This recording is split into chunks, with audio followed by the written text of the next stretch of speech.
সত্যি কথা বলতে তুমি তো মনে হয় জীবনে চোখেই দেখো নাই 1-2 লাখ টাকা। কারণ তুমি তো চা বিক্রি করে মাসে 10 থেকে 12 হাজার টাকা ইনকাম করো, আর এই টাকা দিয়ে আমার একদিনের খরচও হয় না। তো ভালো থেকো, আমার এত সময় নেই তোমার সাথে এখানে দাঁড়িয়ে কথা বলার, আমার আর্জেন্ট একটা কাজ আছে। Good bye. মনি দাঁড়াও, যাও না। তুমি আমাকে এখানে দেখে খুব আফসোস করতেছো তাই না?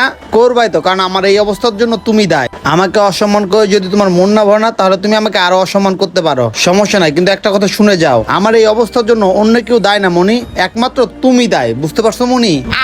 তুমি কেন আমাকে দায়ী করছো?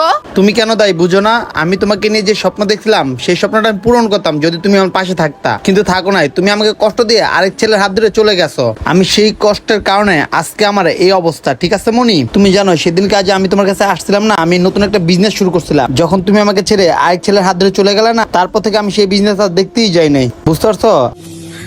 কি ব্যাপার মনি, তুমি হঠাৎ করে আমাকে এখানে আর্জেন্ট আসতে বললা কেন? আরে